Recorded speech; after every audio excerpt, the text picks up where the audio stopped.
que é um sintoma de baixa testosterona em alguém? Tipo, de verdade. O que alguém pode falar? Puta, talvez eu deva ir me consultar. Olha só, é difícil falar baixa testosterona porque muitas vezes, Monark, o paciente ele tem uma testosterona que é baixa, mas para ele é normal. A gente chama isso de RCV, Reference Change Value, né? O que a gente estuda no consultório? A gente estuda o paciente. Então, a gente tem uma planilha onde a gente avalia exames a cada 2 ou 4 meses. Então, a gente tem uma linha do tempo do que é o exame desse paciente. Então, tem muito paciente que a testosterona normal dele é 450. Tem outros que a testosterona normal é 850. Tem aí, tudo aí no meio. Tá? Então, é difícil falar o que é o sintoma da baixa testosterona. Eu posso te falar o que é sintomas que você deve procurar o médico. Tá? Então, vamos começar um por um. Que se você tiver esses sintomas, alguma coisa você vai achar. Primeira coisa, percepção de que você está mais cansado para fazer as coisas que você normalmente fazia.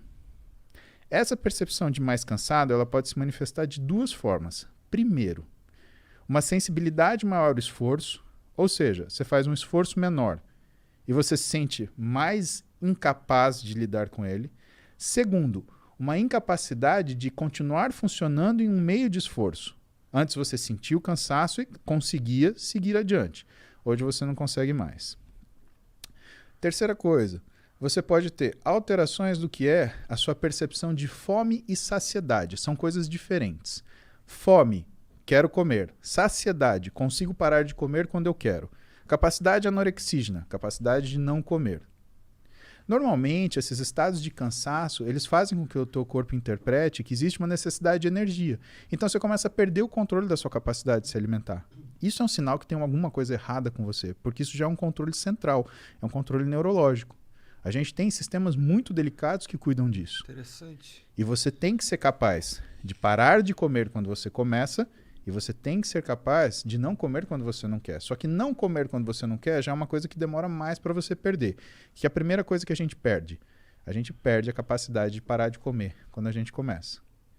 Outras coisas interferem aí e que tem muita relação com função hormonal.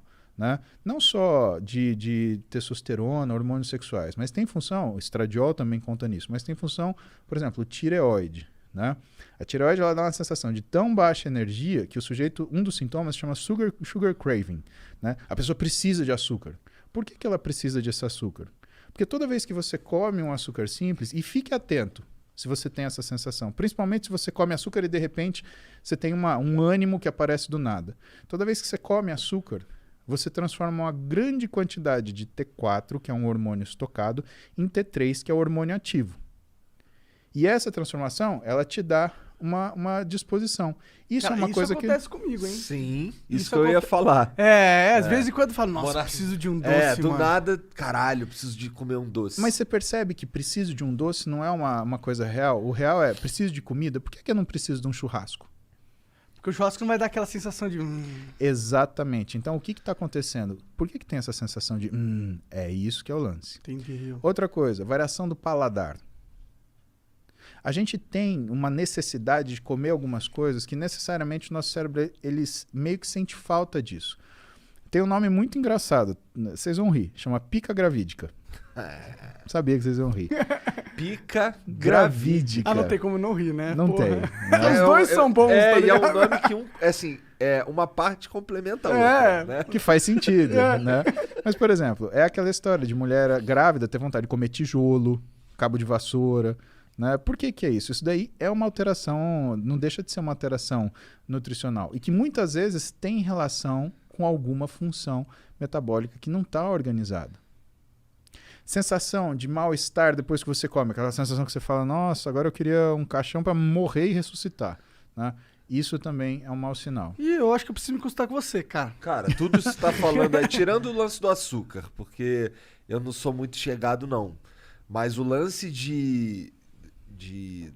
Quando você falou que, porra, quando o teu corpo tá cansado, ele começa a achar que tá faltando energia que tu quer comer, pá. Porra, tu me definiu, cara. Não, mas é verdade. Aí você percebe que assim, você nem tá com fome, mas você quer comer. E sabe qual é o grande problema? E assim, tem uma série de outros sintomas. Se a gente for começar a falar, então a gente vai de cima para baixo. A gente nem começou a falar dos neurológicos. Ainda tem cognição, tem memória, sensação de recompensa. controle da ansiedade, da agressividade e da Sensação de irritabilidade. recompensa. Fala um pouquinho dessa da sensação de recompensa. Sensação de recompensa, a gente está falando do que é a organização de alguns núcleos no nosso cérebro, tá? Então... Porque eu não sinto essas... Eu não tenho mais essa parada, tá ligado? Claro que tem, você fica mó feliz que você ganha de alguém no jogo, porra. Não, mas não, porra, não é disso que eu tô falando. Mas esse é o mesmo Não, eu tô mecanismo. falando de, pô, por exemplo, eu não... Os caras falam pra mim assim, porra, pô, maneiro o trabalho que tu tá fazendo, ou coisas do tipo assim, no macro, não tô falando de um joguinho, tô falando no macro, minha sensação é sempre de indiferença. Blazer. É. Então você está falando de dopamina e adrenalina, tá? Isso você vai entender, você nunca mais vai esquecer, tá? O nosso cérebro, ele tem linhas de nos proteger, tá? E essas linhas de proteção, elas alteram que a nossa tomada de decisão. Então existe um equilíbrio muito perfeito entre alguns locais. Vou falar os nomes para você escutar uma vez. Striatum dorsalis, núcleo accumbente, amígdala e núcleo ventromedial do córtex pré-frontal. Esses são 4 que a gente lida com mais frequência, tá? O striatum dorsalis é um núcleo de neurônios no nosso cérebro onde ele fica medindo constantemente os títulos de alguns neurotransmissores. Neurotransmissor, ele é simplesmente uma substância química que transfere uma informação de um elétron de um neurônio a outro. Perfeito, obrigado. E esses neurotransmissores, quando a gente olha isso, quais são os que a gente olha com mais frequência? Dopamina e noradrenalina. A dopamina é aquilo que desperta a tua iniciativa de fazer as coisas. Ela está concentrada aqui na sua região frontal da cabeça, que é o núcleo ventromedial do córtex pré-frontal, por exemplo. Por quê? Porque essa área, Igor, é o grande simulador do seu organismo. Então, se eu te chamar para, por exemplo, comer um ceviche, você simulou peixe cru, não quero. Paulo, obrigado, não gosto. O que não acontece, por exemplo, quando você está bêbado. Né? Quando você está bêbado, o que aparecer na sua frente, você come. Por quê? Porque você está desfrontalizado, você desligou o seu órgão simulador. Mas vamos continuar lá. Vamos pegar a propaganda do iFood. A gente estava aqui, 13h, 1h30, né? Por que nessa hora a gente jogou um sanduíche na tela? Porque o teu cérebro olhou aquilo e o teu núcleo ventromedial do córtex pré-frontal, ele simulou. Nossa, que bom seria se eu comesse um hambúrguer agora, porque está na hora do almoço. Seu nível de dopamina sobe. Você pega o seu telefone. iFood, hambúrguer. É a dopamina que te move pra tomar essas decisões, assim? Pediu o hambúrguer, beleza? Esse tá funcionando, Igor. Você teve... E aí, a gente vai chegar no lance da satisfação, tá? Só que quando esse hambúrguer chegou 40 minutos depois, algumas vezes, você já deve ter sentido assim, pô, mas eu tava com vontade de comer macarrão. O que é isso? A dopamina subiu, fez você tomar decisão, caiu e sobrou o quê? Sobrou para a noradrenalina, que é essa sensação de satisfação mais duradoura, fazer esse meio de campo. Só que quando chegou o hambúrguer, você queria macarrão.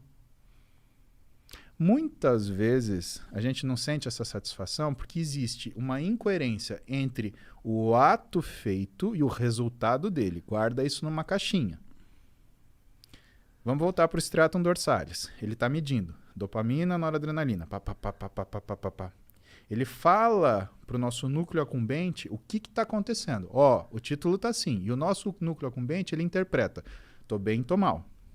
Exemplo. Tuas filhas vão ficar adolescentes. Aí, com 13 anos, elas vão pedir para você levar elas para Disney e o dólar tá R$4,50. Cara, você vai fazer das tripas coração, você vai pagar uma passagem caríssima, fila, lá. Quando chegar na Disney, e assim, ela tá aqui em São Paulo, eu quero ir, porque se eu não for, eu vou morrer, porque todos meus amigos foram, só eu não fui, você não gosta de mim, minha mãe não me ama, eu fui adotada. Cara, é toda... Coisa de adolescente. Exatamente. É. Chegou na Disney, pisou na porra do parque. Ah, essa isso. Aí você quer falar assim, uma porrada. Acorda! Por quê? O núcleo accumbente, ele é sensível a variações hormonais, tá? Num adolescente, o que você mais tem é variação hormonal. Então ele faz essa leitura de percepção de recompensa ou não de uma forma muito inacurada.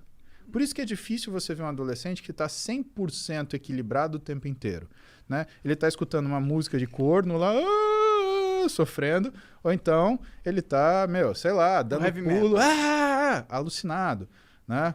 Ele tá sem comer, ou então ele tá lá comendo, fast food mais nervoso que tem. Aliás, você já viu, conta nos dedos, quantos adolescentes, por exemplo, gostam de comida japonesa? Por quê? Porque comida japonesa, você sente o sabor aqui, no paladar, no nariz, não na boca. E, por exemplo, um fast food, um hambúrguer, você sente aqui, super salgado. O que ela quer? Ela quer água? Não, ela não quer água, ela quer um refrigerante, super doce. Quem que toma vinho? Nós 4, nós 3, né? Por quê? Caralho, Igor, falou que você tá tão gordo que você conta como 2. Não, hein? ele contou com o Contei Jean, o pô. Sérgio. É. Então, por que a gente toma vinho? Onde você sente o vinho? Aqui. Então, o que você percebe? Você percebe que essa sensação de recompensa, né, ela existe numa determinada situação de equilíbrio. A gente falou, com ciclo de esteroide assim, com implante hormonal mal indicado é assim, e na adolescência é assim. Por isso que o adolescente ele tem essas insatisfações tremendas e tem essas satisfações, né, abruptas e explosões de euforia. Isso faz com que ele tenha não é uma fragilidade desse sistema, mas uma necessidade dos pais, por exemplo, lidar com os adolescentes de forma a não romper os laços. Por quê? Se você é pai, se você é mãe, você está numa situação dessa, e se você está estressado, cara, você vai querer dar um pega no seu filho, dar um expor, você vai fazer isso, pelo amor de Deus, não rompa o laço. A vida dele é assim, ele está aprendendo a mexer com esse aparelho, tá? Então o que você tem que fazer? Você tem que lidar de um jeito onde você mantém o respeito, mantém a autoridade, porque limite todo mundo precisa, né? Agora, não vai gritar, não vai berrar, não vai bater, isso daí não adianta. Que é o que em casa rola um negócio que eu chamo de castigo dinâmico. Eu dou tudo para minhas filhas, mas eu tiro. Ah, você tá de castigo. Ou então, na realidade, eu falo assim, você tá de castigo. As bichas travam que não passa pensamento. Por quê? Porque o castigo não tem data. Quando que é a data? Quando eu olhar para ela e ver que ela mudou a atitude dela. E não adianta me alisar, agradar, beijo, paizinho. Eu sou o ruim, né? A minha mulher é... Cara, eu queria ser filho da minha mulher. Impressionante, cara. Ser filho da Roberta Carbonari... Mas que tipo de castigo tu dá pra mais nova? Cara, pra mais nova... Então, o castigo o é Igor assim... querendo dicas. Eu quero dicas. Tá bom. Cara, a Duda e a Clara, elas são completamente diferentes. Elas são maravilhosas naquilo que elas são. A Duda tem 17, é uma mulher, né? Ela tem muita iniciativa, ela tem muita argumentação e ela é uma pessoa muito de agir, né? O que às vezes me preocupa, por quê? Porque às vezes ela considera pouco o que são as consequências das coisas. A Clara, nesse sentido, ela é o contrário. Ela é como eu, assim. Ela é medrosa. Ela não age. Ela pensa. Se deixar ela pensando, a decisão é tomada por ela. O que é uma coisa que eu me preocupo com ela. E quando a Clara, ela cria uma situação que ela se atrapalha, né, o que eu faço? Eu afasto ela daquela situação até ela sentir que ela precisa aprender a lidar com aquilo melhor para voltar para lá. Por exemplo, sei lá, uma situação hipotética, tá? Ela brigou com as amigas. Clara, vem cá. Você não vai mais brincar com suas amigas até você aprender a brincar. Ah, mas foram elas falaram isso. Assim, tudo bem. Sempre vai parecer culpa dos outros. Mas é aquilo que é a sua culpa. Porque a gente não briga. Quando um não quer, dois não brigam. Então, quando você souber lidar com as suas amigas, você volta a falar com elas. Não tem problema nenhum. Pode procurar outra coisa para você fazer. Mas eu não vou deixar você sair de casa agora. E você não vai encontrar suas amigas. Aí ela fica moada, não sei o quê. E a Clara, apesar da idade dela, né, ela sabe se expressar. Então ela vem comigo quietinha, dá um beijo no meu ombro, porque volta e meia eu tô trabalhando, ela chega, dá um beijo no meu ombro, olha pra mim, fala, papai. Ela me chama de papai. A Duda me chama de paps, a Clara me chama de papai. Papai, eu entendi o que o senhor falou, eu não posso fazer isso. Você aprendeu isso? Ótimo, pode sair pra brincar. Se isso demorar um dia, Igor, é um dia de castigo. Se demorar um ano, é um ano de castigo. Se demorar uma vida. aquelas pessoas ela não vai ver mais, porque ela não sabe lidar com elas. E se ela não sabe lidar com elas, de duas uma. Ou todos vão se machucar, o que inclui ela, que é o meu problema, ou só ela vai se machucar, que ela é o meu problema. O meu problema é ela. Né? Se todos se machucam, ou se ela se machuca, eu estou sendo muito sincero, o meu problema é minha filha. Então ela precisa saber lidar numa situação de estresse e pressão. E se ela não sabe lidar, ela tem que pensar naquilo, usar o núcleo ventromedial do córtex pré-frontal dela para aprender a lidar com aquele negócio. Para a gente falar ainda da questão da percepção da satisfação e do que é a recompensa. Então a gente tem esse equilíbrio. A gente tem a nossa amígdala, que foi o que eu faltei falar para você, que cuida da nossa ansiedade, irritabilidade e compulsividade, né? E ela fica antagonizando o nosso núcleo ventromedial. Tem um cara chamado Daniel Kahneman, e esse cara escreveu um livro muito interessante, que eu ganhei da minha mãe, Heloísa, que chama Rápido e Devagar. E o que ele fala nesse livro? Ele fala justamente, ele faz uma análise através da neurociência do que são as nossas tomadas de decisão. Aquilo que você não pode responder na hora. Se você não precisa se defender de uma agressão imediata, nunca tome essa decisão. Pare. Pense. Você está tirando da sua amígdala, que vai responder com agressão, ansiedade e compulsão. E você está jogando para o seu córtex ventromedial, que vai simular aquela situação, as potenciais, né, complicações, e aí vai avaliar aquilo que vai acontecer. Passagem da história, vamos dar um exemplo disso. Elizabeth I, ela foi rainha da Inglaterra, ela foi traída por uma outra rainha que foi deposta, que era católica. Elizabeth I era protestante. Rei Filipe, que era o rei da Espanha, a Espanha era a potência dominante na época, né? Uma potência navegadora, tinha uma esquadra de navios maravilhosa, né? Extremamente potente. Eles estavam fazendo uma conspiração. Para quê? Para depor a rainha Elizabeth, que era protestante, né? E empossar a outra rainha católica. Tudo bem. Ele começa um trânsito de mensagens entre o rei Filipe e essa rainha, né? E eles fizeram isso com um único propósito, de fazer o quê? De que essas mensagens fossem descobertas. Por quê? Porque uma vez descobertas essas mensagens, ia-se saber que, ou ia-se acusar a rainha católica de traição. E a punição para traição ao reinado e à rainha é morte.